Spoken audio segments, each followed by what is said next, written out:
Okay, I'm sorry guys, I'm just a little bit nervous because this is 25% of my grade, and I really don't want to mess up because if I fail this, I probably fail the class. Okay, this is why I chose my topic of doing the top 4 fears in America, because I believe that everybody has a slight fear, whether they know it or not. And some of my sources are the American Psychological Association and fearsof.net.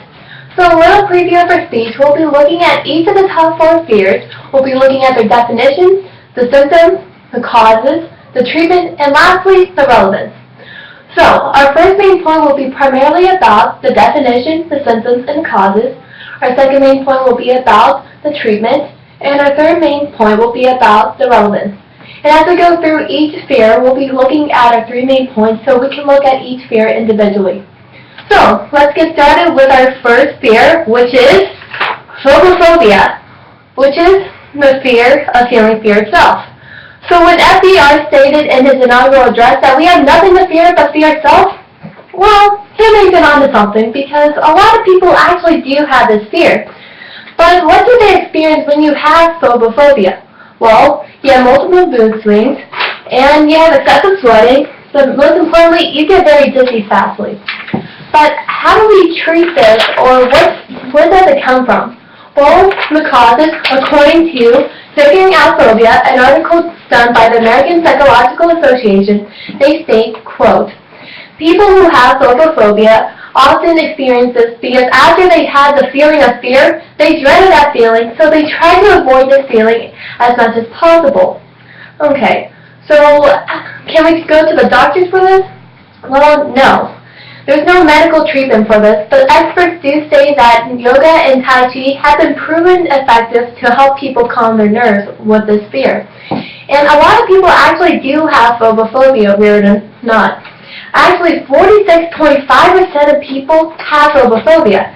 And now phobophobia is actually the common core of each every fear because people fear us having that fear. Funny enough. Okay. So now we got the core out of the way, let's go to the number 1 fear in America that beats death at number 2, which is glossophobia, the term for the fear of public speaking.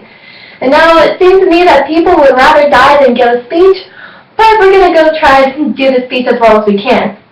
So, the symptoms of glossophobia is that you get dry mouth or nausea.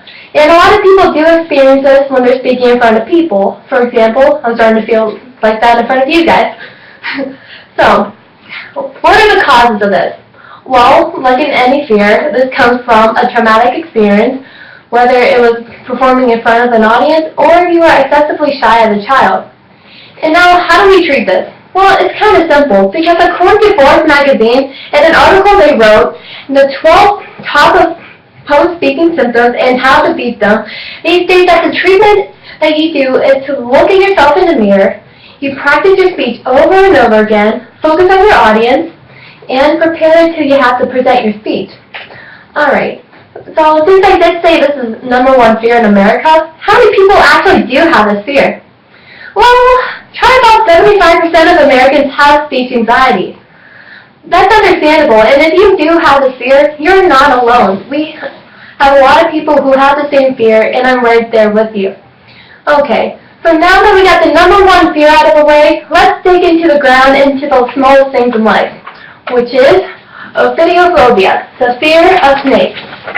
Okay, I have to admit, I hate snakes, and the symptoms of this I do not experience, but a lot of people do. For example, people have intense anxiety, they try to avoid outside activities. In the worst case scenarios, they try to avoid going outside in general. So, like all the fears, there's a traumatic experience involved. Now, you may have seen somebody you loved or a friend getting hit or bit by a snake, and that caused you to be afraid of that snake as well, along with the whole fear of snakes. So, how do we treat this? Well, according to fearsof.net, they state that, quote, the treatment for ophidiophobia is primarily exposure therapy, where they take you and show you pictures of snakes, and then you go to habitats with snakes, and eventually you hold a snake. It has been proven to help people decrease their fear of ophidiophobia. And a lot of people actually do have phobia, which is 33.3% of the country has the same fear. So, we got the grossest fear out of the way, in my opinion, but now we're going to shoot for the sky, because we're going to acrophobia, which is the fear of heights. And I have to admit, I am a little bit of a chicken, so I have the same fear as well. So acrophobia, as I said, was the fear of heights. But what do you experience if you do have this fear? Well, you have a lot of muscle tension, you get headaches easily, and you get dizziness very fast. And the causes of this? Well, it's all in your head. Because according to the psychology of fear, they state, quote, negative thinking is the main cause for acrophobia because when people are at high altitude, they think if they step to one direction, they're going to fall and possibly die. Thoughts of death are common when you have acrophobia, so that's why people fear going on high altitudes such as airplanes, roller coasters, or high buildings. So, how do we treat this? Well, it's kind of unreachable, but if you can, this is recommended. You can go through hypnosis, virtual reality, and you can do medication. And according to study.com, they think that the relevance of this, 1 in every 20 Americans have this fear. So that's about 10% of our whole country.